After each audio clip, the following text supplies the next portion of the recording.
was excited about what he saw. And he literally reported it to those that was accusing him. Who is the accuser of the brethren?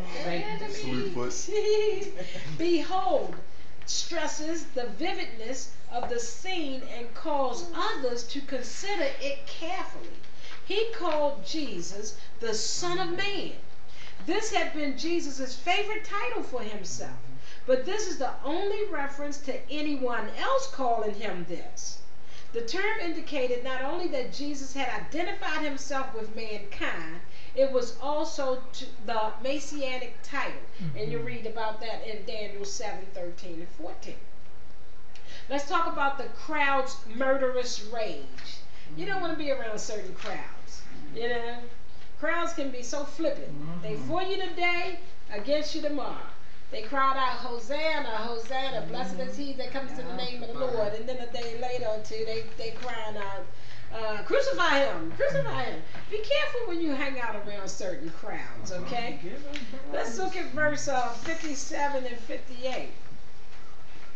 57 and 58 says, this is Acts. Then they cried out with a loud voice and stopped their ears and ran upon him with one accord. Doesn't that sound like a little kid?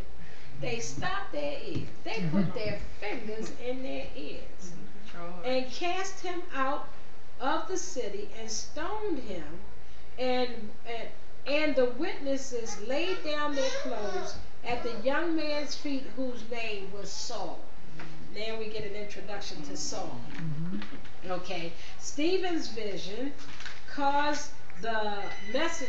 Stephen's vision and its message should have caused the Sanhedrin to rethink their attitude. But they were not in a thinking mood. See, when you get in a rage, you ain't in a thinking mood. What does it say about us being in a rage? Huh? I say when you're in a rage, you're not doing any listening. All you're doing is talking. Or sometimes you don't even talk. And the Bible tells us to be slow to what? Slow to speak, slow to wrath. Wait, let me see how that works. Okay.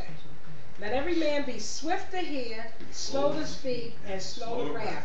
For the wrath of man does not produce the righteousness of God.